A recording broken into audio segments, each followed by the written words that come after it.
You must be careful about the words you use, or the words you allow to be used in your house. Words are things. You must be careful. Careful about calling people out of their names, using racial pejoratives and sexual pejoratives and all that ignorance. Don't do that. It's time to talk about it. Pull up a chair and take a seat. We're serving up recipes for life. With Hampton University's Dr. Richard Mason and Dr. Tamara Williams. Welcome to the Sunday Brunch. This is Dr. Tamara Williams. And this is Dr. Richard Mason. And welcome back to the table for another edition of Sunday Brunch with the good doctors.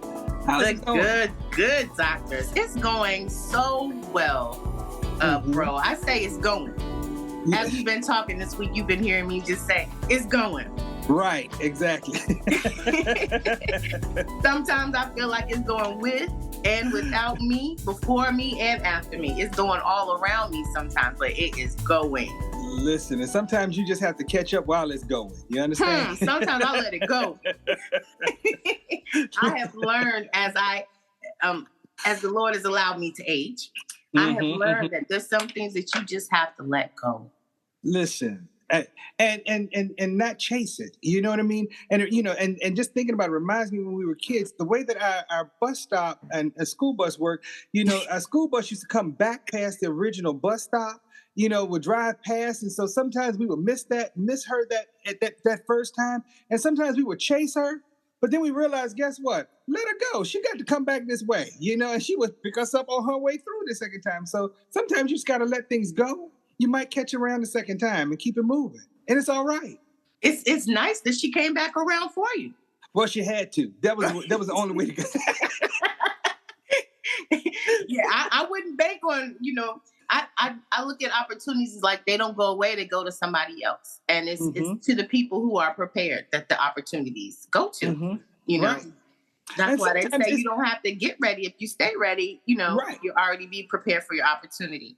Mm-hmm. But I wouldn't be waiting for it to come back around. But I would tell you, my thing is sometimes I feel like things go the way they're supposed to go. If it's for you, it's definitely for you, whether you're prepared or not. Because there are times people have been put in spaces, put in rooms, and it really wasn't their time, but they were able to move right on into it. And then there are times where people were certainly prepared, prepared, capable, and ready. Okay, and it just did not happen because to me, I always feel like it wasn't their time. I feel like things happen all in God's timing. That's just where definitely timing, and you need the right people surrounding you as well. Oh yeah, definitely so. Because I'm a firm believer, God will put those people in your path that will help you move to your next destination. That's it. Yes, indeed, and I like how He removes them too, and I thank you, Father. Listen. I thank you, Father, for the stepping stones instead of the stumbling blocks. Listen, and I always say I thank Him for the gift of goodbye. You know what I'm saying? Yes, Lord. Yes. Look, so people have already heard their good word today as they left church. And they're going to sit at our table here a little bit more about just how thankful we are.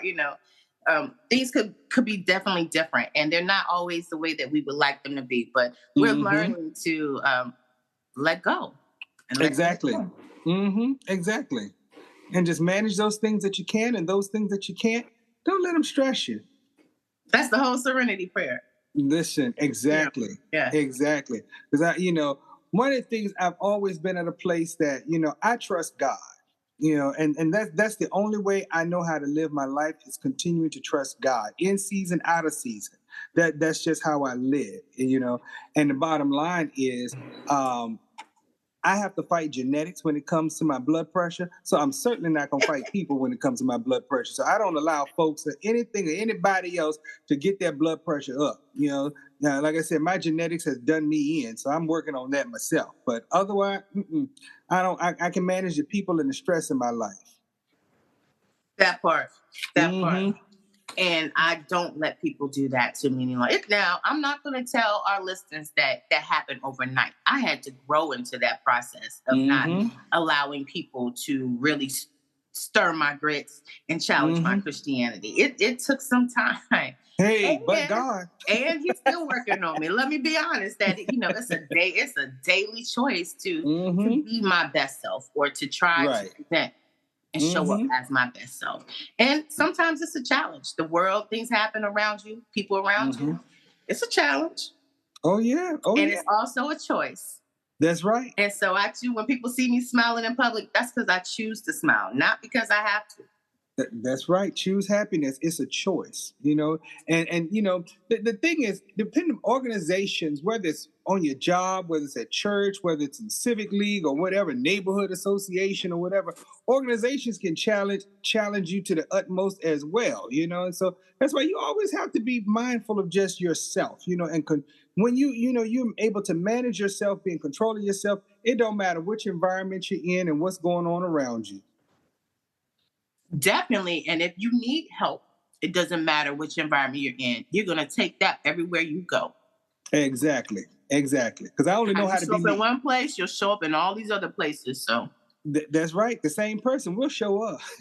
Common denominator every single time. What they say, no matter where you go, there you are. There you are. And some of us are divisive. So we have to, be conscious of that. But bro, you and I can talk all day long. This is what we do. Whenever we get at the table, we can talk all day long. But I definitely want to introduce our guest that we have today because we have an amazing, amazing topic that's going right along with what we're talking about.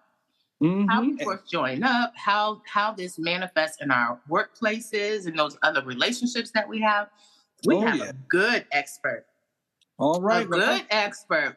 Well, look, she just arrived at the table. So she just got to the table and I'm looking at her plate. So I'm going to go ahead while she done fixed her plate. I'm going to go fix mine. All right. So I will be back. Thank you so much. You already know what I'd like to have. I got you. Your honey butter and your biscuits. No problem. And your bacon. I got you. Please. I need 2 extra strips of bacon. Got you covered. It's been a week. Got you covered. Thank you. I want to welcome to the table. Our special guest today. We have at the table with us today, Dr. Renee Cromer. She is a new colleague of mine at our Home by the Sea in the psych department, and she brings a dynamic aspect of IO to the table. And a lot of people don't know what IO is, industrial organizational psychology. It is imperative that they do become educated on that because it can be so helpful in so many different arenas. And as we were talking about religion today, that also plays a part in how we show up in our church organizations as well. So I want to welcome to the table for the first time, and probably not going to be the last time, Dr. Renee Cromer. Welcome to Sunday Brunch. Hello. Thank you so much for having me. I'm excited to be in this space. I do have to say I didn't bring my plate because I already consumed it, but I'm brunch adjacent. I'm here with y'all on that. All right. Definitely. Welcome to the table. So tell our listeners a little bit about you. What's your area, who you are. We just give them a little snippet of who you are. Yes. So I am a West Coast native. I'm born and raised in California and new to the East, particularly the city by the sea, which I absolutely love. It was initially put on my radar as an opportunity to contract with the School of Religion, who was working on a couple of doctoral programs, and that recognized they needed an organizational psychology piece to it in terms of developing the curriculum for that program. So by way of that opportunity, Hampton was put on my radar, and I just fell in love with the sea and the city at the same time. Water is everything in California. It's a pretty penny to get close to water, this close. And then, I was sold because gas was under $4. As well as the people are just something else. It's hard to explain to people even back home, but just community, but also a different hospitality, I would say. So it's a Southern hospitality. Very much a Southern hospitality. The bugs are really big, and that's okay. Everything else makes up for it, but it's just been an amazing discovery, really. And I contracted with the School of Religion solely for my expertise in organizational psych, because everybody around me was a theologian, right? So, you were definitely covered in prayer every work meeting, which was also I felt like I was being indoctrinated on so many levels. But by way of organizational psychology, being in that space, it was an opportunity to really just speak to the opportunities that Black churches, whether they have 4 members or 4,000, the reality that it's an organization, it's a business. And so in order to sustain itself, you have to adopt some of the organizational psychology or IO theories or principles for that. And so being able to come in and design courses to help those who were wanting to be in the DMin or were already pastors, or maybe were just going to better themselves, and giving them that integral piece. And this is what morale can look like, right? You always are covered in prayer, but you're dealing with human beings. And with that comes the health of any organization needing to be a priority. And so being able to speak to that and talk about some of the philosophies around even culture, right? Every organization, business has a culture, and people know it by the things that they witness, but also it's kind of like what's understood doesn't need to be said, but you know it. And you have to you can smell it and you can sense it. Right. And so in churches per se, everybody's there in ministry or has been called, but you also have to take care of your people, and you have to take care of yourself in order for the organization as a whole to be at its healthiest, to be able to thrive and sustain itself. And so those are all concepts from organizational psychology, or IO, in a sense. It's, there's a reason why they have a list called the 100 best places to work that people like Google and Southwest and Delta, even the Marriott hotels are on. But there's a criteria in which you have to be measured by to be put on that list. And a lot of that has to do with how you, what morale looks like, what's the culture of the company, what is the employee pulse? Are they happy? Do they feel cared for? Right. And it matters, and people take notice. So when people are wanting to go into spaces where they're going to spend a lot of their time, we spend a lot of time in our workspace, even if it's virtual sometimes, and people don't want to go in and be traumatized. And often there's organizational trauma that we experience, whether it's a bad supervisor or we have an experience where you're being gaslit. I mean, and it's hard to articulate because sometimes you feel like maybe it's just you, or the morale stresses you out. And you just know, like, I can't keep coming into this space because of how it affects how I show up. So all of those things are topics that we talk about a lot in organizational psychology, or IO, because we have to. The healthier organizations are, the healthier companies are, the healthy churches are, that essentially all of those things serve people. And so we have to make sure that the people that are on the front lines are healthy and representing healthy organizations. And when you say healthy, you're talking about physically, mentally, spiritually, all around, or all around. So, a very toxic organization is identified by how employees are treated, right? Are they cared for? Is there backlash when you call in sick? Is there room for growth, or is it cliquish? Are the people that are deemed leaders equipped and prepared? Is there an emotional safety? Is there a spirit? Is there a culture of true well-being? Or is it you work until you pass out? That's how you get anywhere. That's the culture in some places. So the health is all of those things, so that there can be a balance. Leadership often, I actually came into IO at a university I was working at in California, and I had an opportunity to come in, and they were triaging all the leaders because the employee survey or the culture survey had really low ratings. So you're going to ask employees, like, is this enough? Are you getting what you need? And they say no. Organizational psychologists come in to help companies, institutions, churches address that, because they're saying there's a need that's not being met. So I was able to come in and help them triage their leaders who they had realized, we really just put these people in place and gave them a flock, right, to shepherd, but not recognizing that maybe some of them just were not healthy or equipped.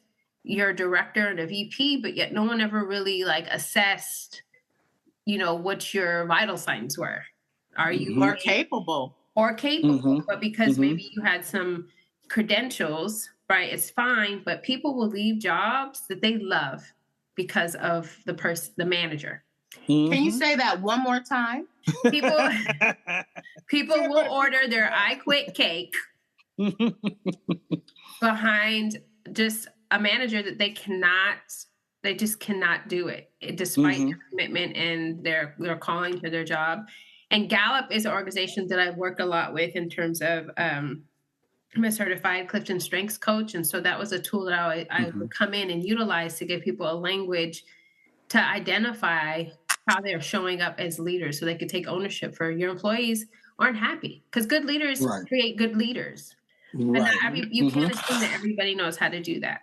And so in that opportunity, it was coming in and triaging and saying, okay, directors, VPs, we implemented several assessments. Clifton Strengths is one of them. 360 is another. They use DISC a lot, but it was to come up with this recipe of, okay, this is who you are. But so after the fact, right? After they've already been in the presence of employees who have maybe been traumatized or hurt. Or they've already traumatized their people. That part. So as an organization, they took a step back and said, okay, we have to do better, because a symptom of an unhealthy organization or business is high turnover.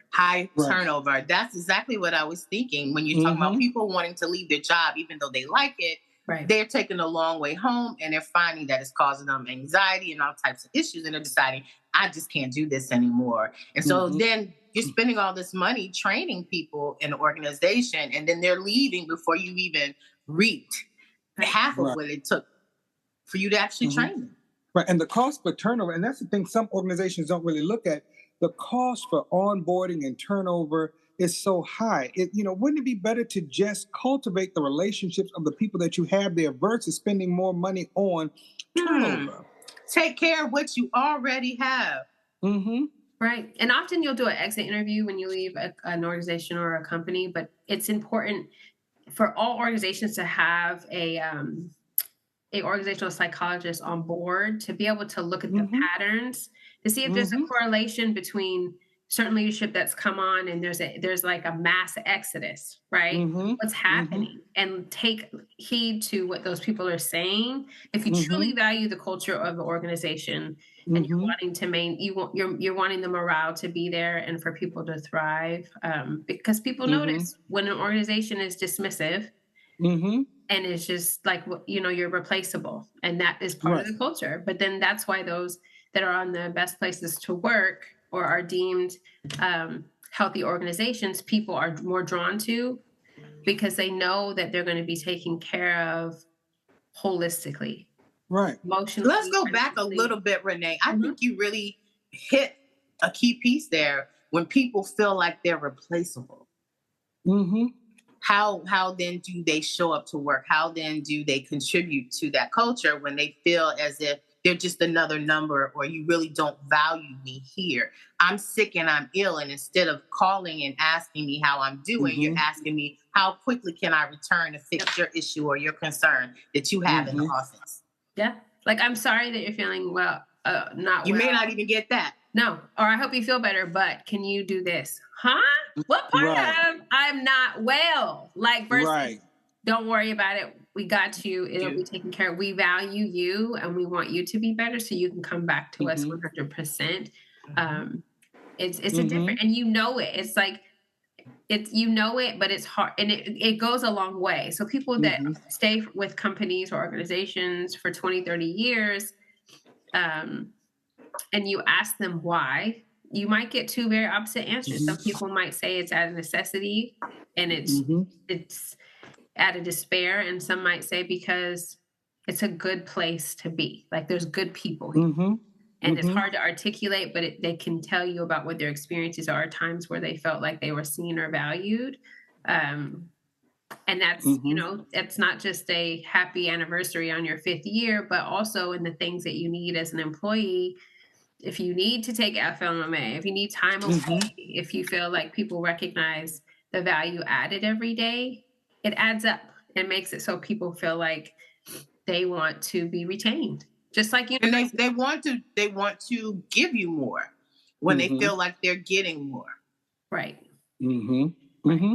And universities are very unique in that way because they're definitely a business, right? They're definitely a for-profit.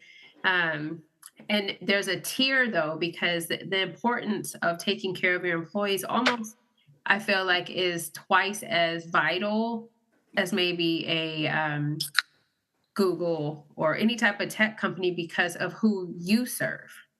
So as university employees are cared for, the students benefit, right? So when the resources are there, people feel like whoever the fearless leader is, particularly over the services that students take advantage of, if those people are happy, the students are going to be happy. Because if the resources are there and they're not being paid for one job, but they're doing 3, they're able to show up and serve students the way that they should be served versus taxed and inaccessible. Or, you know, a lot of that is a ripple effect. And so it's like twice as important for universities to make sure that the people that are on the front lines, whether that's the financial aid person, you know, student services, advising, housing, and definitely, you know, the faculty, because students are our customer. Right. So are we taking care of the people that serve them? Right. And it starts, one of the things that I remember talking about even, you know, years ago, in general, in looking at, ironically, you talked about churches earlier, having this conversation with a good friend of mine, one of my colleagues, and he was doing some work with the church. And that's one of the things we talked about. It's the tone at the top, you know? And so how does that message trickle down? Right. Not, you know, just from the pastor, but from the official board, all of your church leaders, you know, how does that tone trickle down into your congregation and all? Because one of the things we started to notice from a church perspective, you know, when you look at some of the data that's out there, you're finding that people are more transient. People are looking for online types of services and stuff like that or whatever. And so how do you manage that? Because people aren't just remaining in churches or even remaining on jobs. One, because my mom, this is my family church. My mom and dad, grandparents, everybody attended this church. That kind of mentality is long gone. And our young people, they're not planning to retire and, you know, after being in a company for 25 or 30 years. It's very rare to see folks stay in position for 10 years. How do you keep these people on board and engaged? You know, and that has to be something that where people feel valued and they feel appreciated as well. And they are seen, you know, and there's a way, and not necessarily saying that it's always going to be, as I always say, kicks and giggles and happy times, because there are challenging moments, but it's how you navigate those challenging waters that really makes a big difference in the health and of your overall organization. Well, you make a good point, Dr. Mason. So a big part of why I was brought in as well is the intergenerational piece, right, in IO. And most of my research is around Black Gen Z in terms of their well-being in the workplace is what my initial research was on, because people, particularly in the church, don't know how to have that conversation yet. But they recognize, like, since the pandemic, we have had to be versatile in what service looks like, right? So we would have some friendly debates when pastors, you know, feel like church, virtual church is not church. But then when you have a high attendance from Gen Z, from millennials, where they feel like they can maybe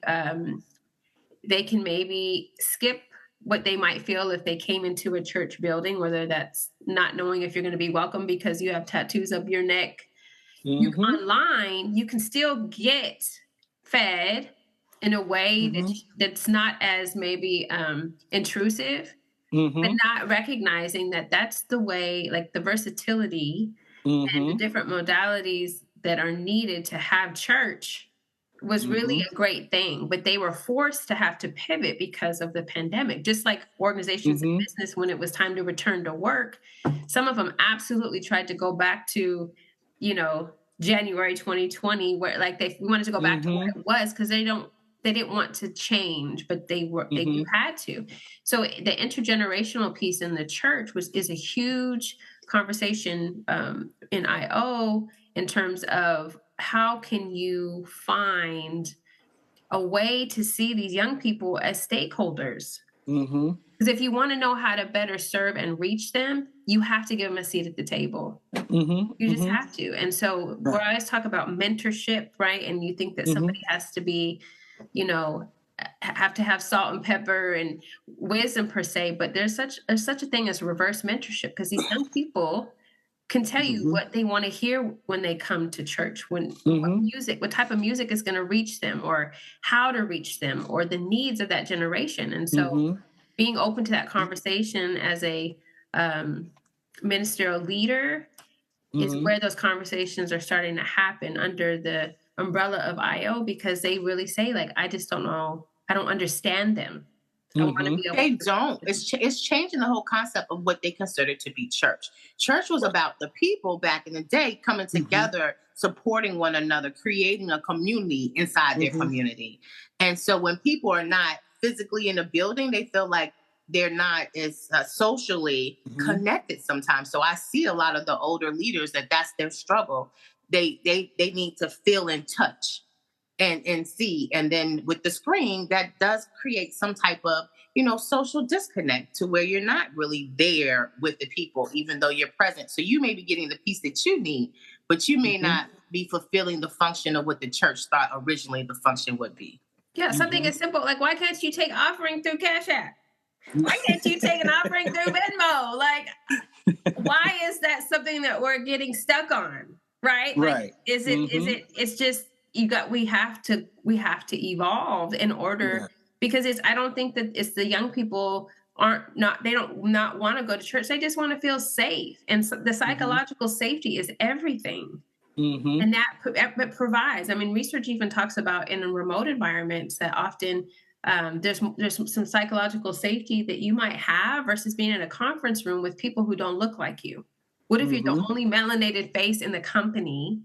Somehow when Mhm. you're in a remote space, you don't feel as muted. You might Mhm. say some things in a virtual space that you might not say if you were in person in a Mhm. conference room, because of the backlash or microaggressions that might take place. So there's a Mhm. freedom in that. And it's the same with having church online. And the young people are saying, like, I'm hurting. Maybe I couldn't get it together to put on my best pair of skinny jeans to come to your Mhm. building, but I'm logging on because I need Mhm. something. So it makes it Mhm. more accessible. And so having those conversations on the school of religion side is very fruitful, because there are a lot of pastors, bishops, all of them, who really are trying to pivot because they Mhm. understand that there's a need that needs to be met, that we just Right. have to get out of our own comfort and indoctrination to be able Mhm. to serve. Well, it's a lot of responsibility on pastors now because of the way we church, And so, I was having this conversation several years ago after COVID with a couple of pastors, and we were just talking in reference to how televangelism has always been around. I remember, you had your Benny Hinn's and all of those folks that, even your Joel Osteen's later in life, that they are going to be on television. They're going to give the word, but it's just a matter of the preached word, you getting the word. But now, how do you make sure that your congregation, they're getting other services, that they're getting those other feel goods besides just listening to the word? And so they're having to figure out how to navigate these online waters. And so they're developing these online ministries and really trying to stay connected with people, and communicating back and forth and all. And it's not just you're going to hear our pastor preach the word and send us your money. No, but what is it that you can still get out of this relationship, even though it's in an online situation, because I remember years ago, we, grew up, had our home church and all, but my grandmother, I can't remember his name. It might have been Reverend Ike, but she would always send him money she would send her a prayer cloth. He would send her little packets of holy water and all of whatever, and we would laugh about it. But guess what? That's what it's all about. How do you feel connected and how do you establish that connection? And he was really good about, send me this and you'll get this prayer cloth and the Lord gonna work through this cloth for you. And da, da, da, da. I mean, he really worked that angle that made people feel connected to him when they received those little ketchup packets of holy water and that prayer cloth from him, Well, and it's, people, like membership, right? Yes. So people don't necessarily want like this ownership, like where are you a member, right? Like I encountered it here. It's like the things that you would be asked in California. There's like these 3 things that it's part of your initial introduction. Out here is so different. It's like, what's your name? What church? What's your home church? And it's like, huh?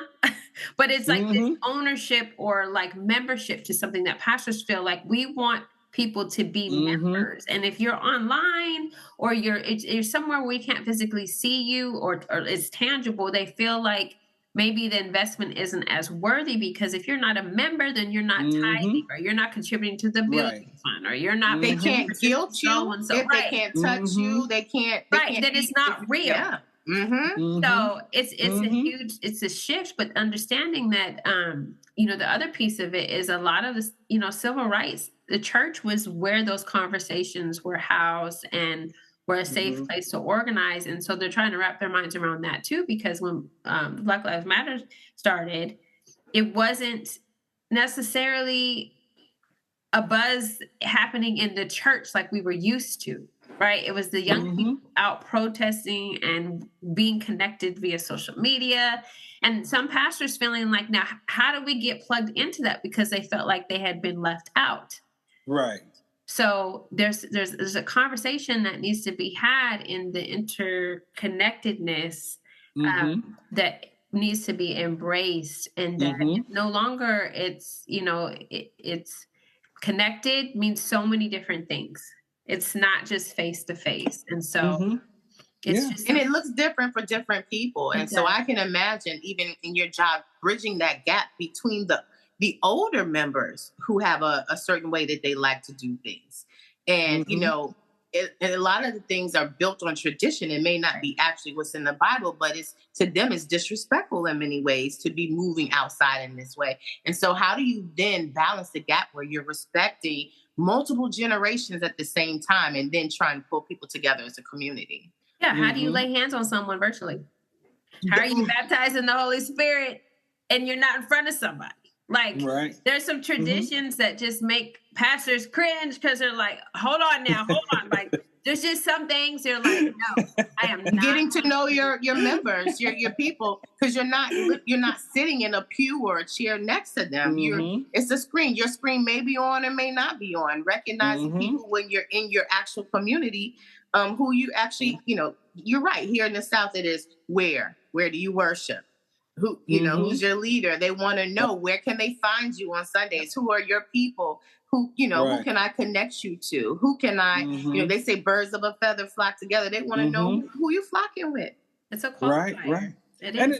It's doctrines and cultures, and you see that from different religions, different faiths and things of that nature, because even in like baptism in the Methodist church where they may sprinkle a little water on you versus the Baptist, you got to go down in the water. Fully submerged. Exactly. You got to be submerged in that water. And if you're not submerged, some folks may look and say, oh, well, you got to go back down. You really not baptized, you know what I'm saying? Your head wasn't fully covered. We got to do this again. Exactly. We got to start over, and so that's the stuff that I think now when you're looking at this online community, how do you really church the online community, and adopt and adjust the doctrines and things of that nature, and what can be adjusted, what cannot be adjusted, what are your non-negotiables? And that's what I think is going to be the challenge with churches at this point. What is your responsibility as a member now? Like before, you had different, like you said, ministries that you were a part of, that you were encouraged to keep up with certain people and do certain things. And now when you're dispersed, when you talk about online, you don't even have to be in the same city to be a part of that process. Right. You could be across the state. You could be outside of the states in general and still be logging in. But then it expands your reach, which I think some pastors are like, okay, so, we can have members in different countries. We can have members. It expands your reach outside of the building. But I think that they recognize that if the conversation is going to be had, you have to invite the young people to the table. They have to be considered because they have agency that is just undeniable. So you have to invite them to the table. So the pastors that do that seem to be able to reach a different audience and have a different face for, what does your singles ministry look like, right? What is your, when you're giving back to the community, having some of those young people who again, are looking to just be watered and developed, right? And developing leaders, they will run with it because they know how to be connected in a way that, because as soon as somebody has an issue with their phone, you're asking somebody who's 20 years younger than you. There's no hesitation. But when it comes to other things that you feel like you've always had or owned, or it's tradition, I don't want to let go of this. It's a little bit more of a tug of war, right? But we're all going to be better for it the more we talk about that intergenerational piece, which with churches, businesses, companies, even at Hampton. I've heard in my 7.5 days, I've heard students say, we think it should be done this way. And it's like, well, somebody should listen to them because they're the ones that we serve. So in terms of a policy or, different modalities in the classroom to what it is that they say that they need, it's something as simple as how we advertise. These kids don't want flyers. There's too many words. That's not how you're going to reach us, right? And like they can say it, but we still print flyers and use paper and flyers when they're saying, okay, but this is what we are receptive to. And we hear them, but we don't always listen because this is what we know. This is what we've always done. And so that is and because no one listened to us, and they told us how to think and feel, it's kind of like the rites of passage. Okay, so this is your part now. So people just kind of jump over that and expect the younger generation to have a buy-in and just do it because we want them to. And it's a different breed. They are not going to go along and get along. Period. I had this conversation. I was telling somebody the other day, I don't know if you guys, years ago, there was this show called Dinosaurs that was on, and the dad dinosaur was for the We Say So Corporation. Do y'all remember that? Yes, I do. And it was the funniest thing to me, the We Say So Corporation. And if we want your opinion, we will give it to you. That was their slogan.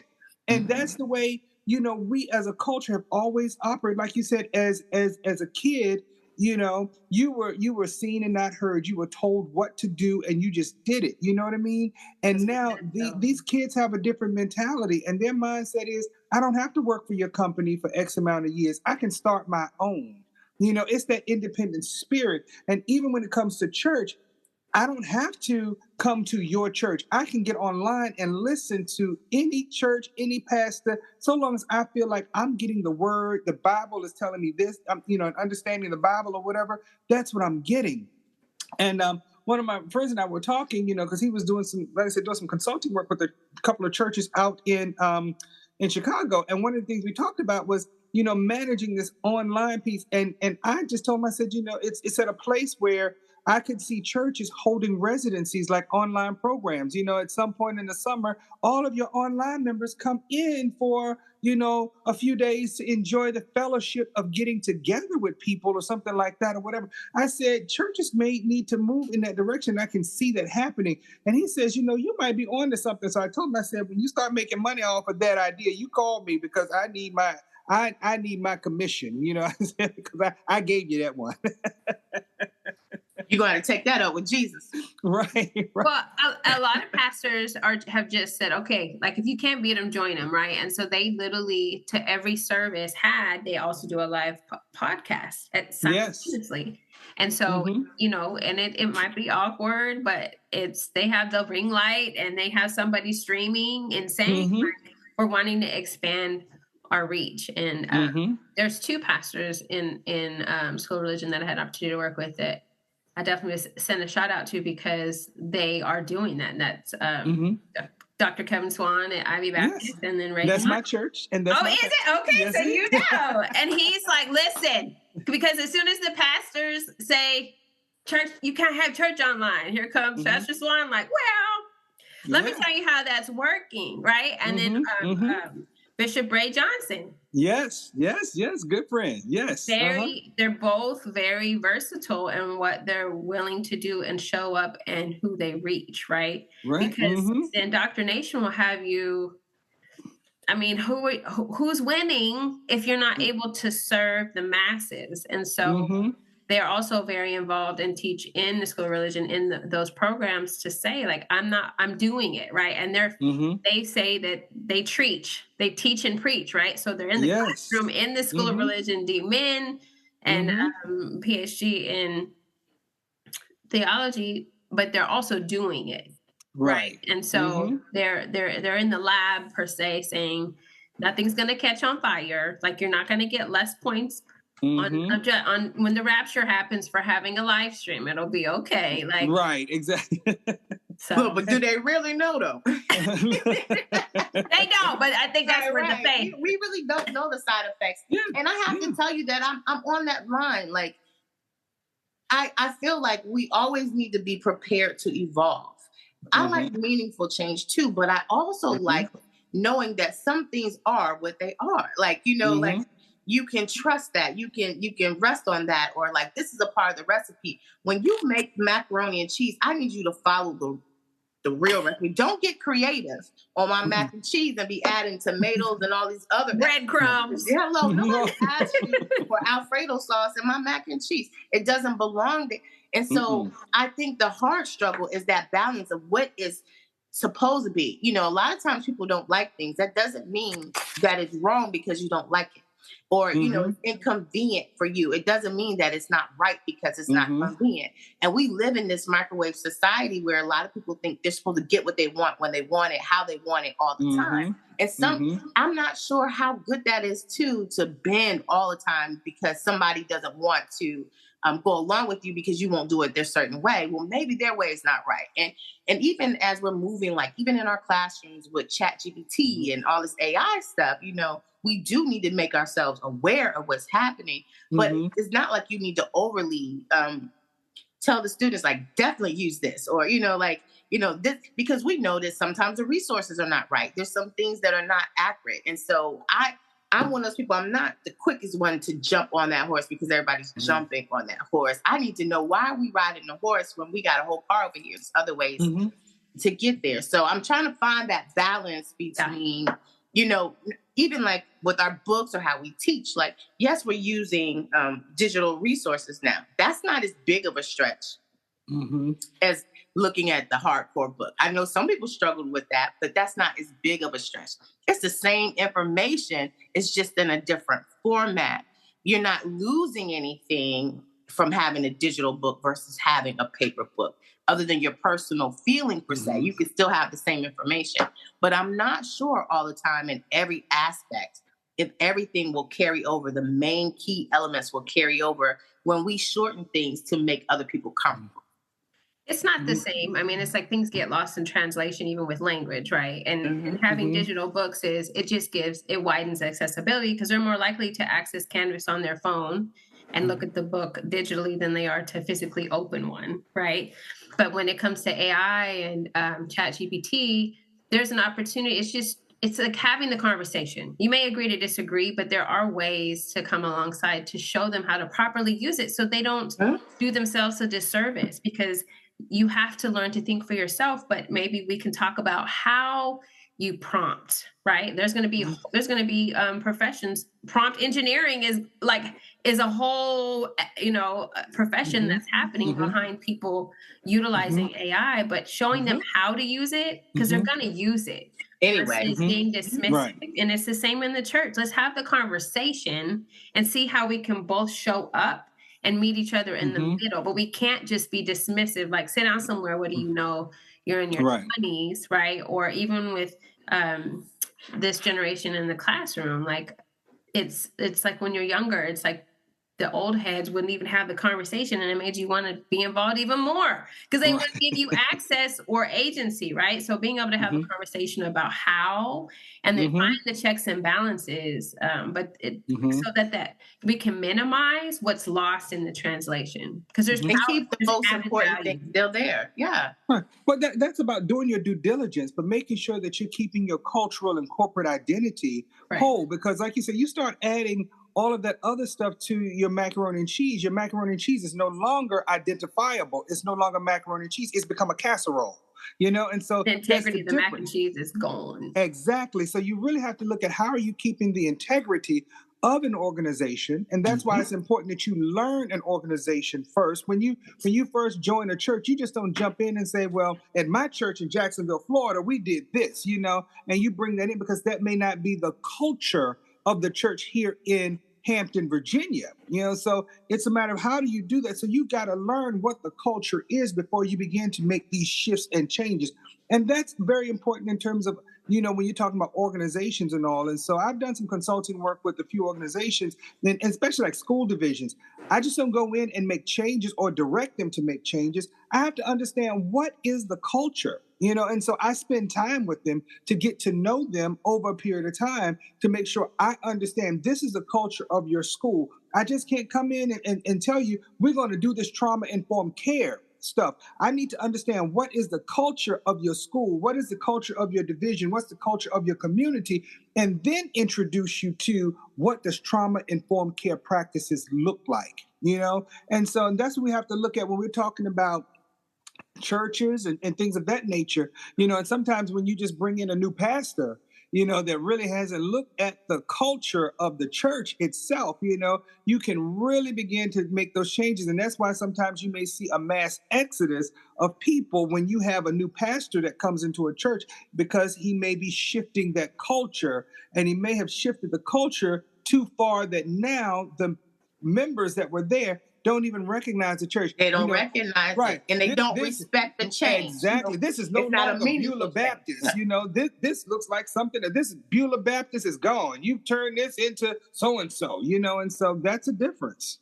No, you're speaking my IO love language in terms of going in and really having that diagnostic lens. Because at the end of the day, it is about the culture, which means so many things. But the organizational culture is everything, whether it's a church, whether it's a business, whether it's a university, where you go in and observe and see what people do in the day-to-day. Because everybody has these missions and value statements, right? But can you see it? Can you stop two different people and ask them, what's your mission and value? And they say exactly what is on their website, and it's measurable. Like that diagnostic lens is everything. How do how are their administrative support? Are they happy? Are they helpful? Do they feel cared for? Like you do have to go into any organization and tread lightly to observe the culture as it, and then figure out from there, is this something that I can contribute or add value to, or am I coming here to disrupt? Right, exactly. I like the add value piece. I like the add value piece. And I think that is definitely important.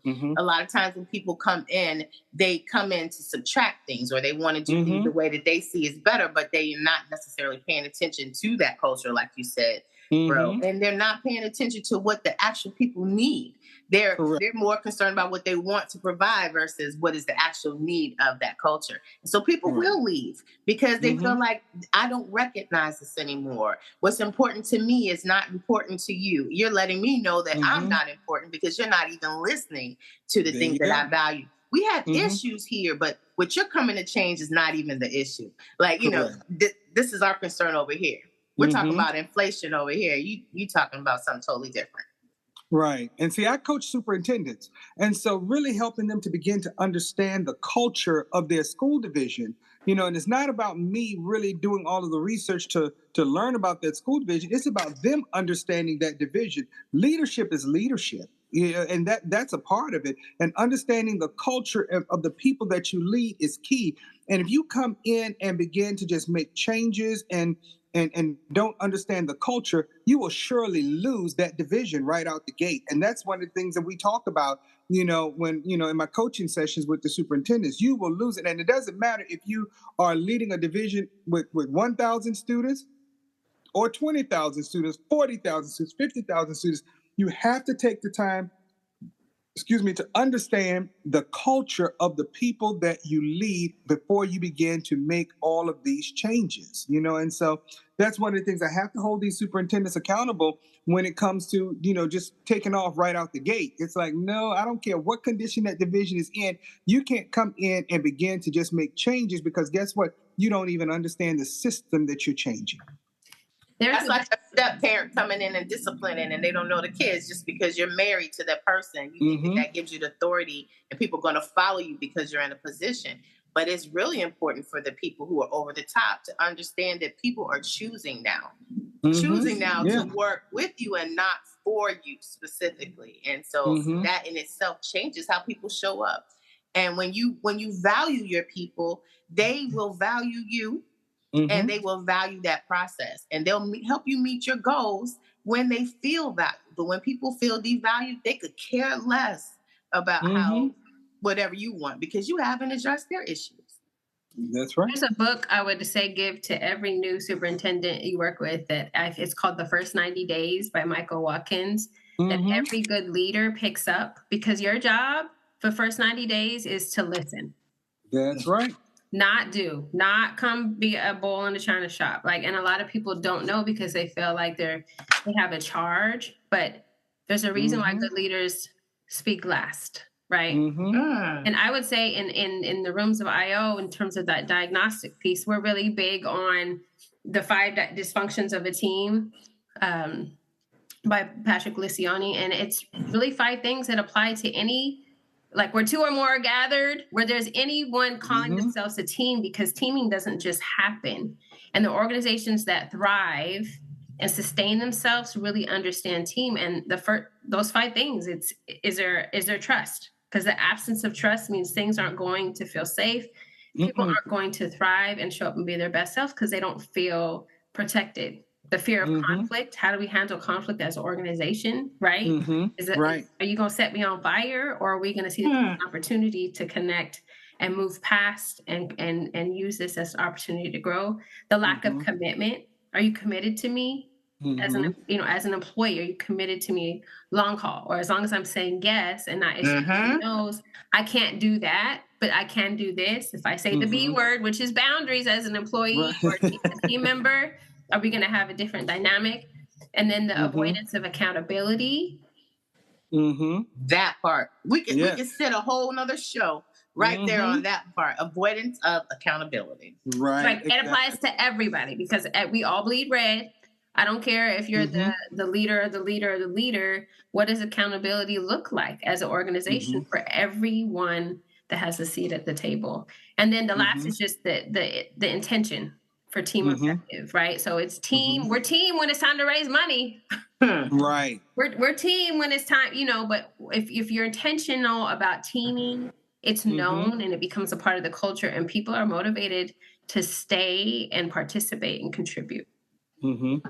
That is awesome. I'm going to tell you, I have been fully satisfied with what we've talked about here at the table. As I said, I've been fed. Literally and figuratively. Yes. I knew it for sure you would bring some great information, Dr. Cromer. Well, thank you for having me at the table. I appreciate it. It is awesome. And you are more than welcome to come back to the table at any time. I will. I appreciate the invitation. We're not done talking. We didn't even get to ask you how you got into IO. We didn't even get to jump into that for those who may be interested in this field themselves. And so we'll definitely have to have you come back so that we can have that conversation. Exactly. I'll just sum it up real quick. I had horrible bosses, and I was like, all right, bet. So I'm going to come back and be better and make this better. That was it. That's it. And listen, that's always, sometimes you have to let your challenges push you into your destiny. So that is awesome. So your pain is your purpose sometimes. That's it. Indeed. Well, listen, our listening audience, it's been a wonderful, wonderful day here at the table. And I am Dr. Richard Mason. I'm Dr. Tamara Williams. You can join us right back here next Sunday at WHOV Smooth 88.1. The essence of HU. Keep you forward. Someday we'll be able to measure the power of words. I think they are things. I think they get on the walls. They get in your wallpaper. They get in your rugs, in your upholstery, in your clothes, and finally into you. Thank you for joining us at the table. Tune in next Sunday at 1 p.m. for more delicious topical recipes for life on the Sunday Brunch. On Smooth 88.1 WHO.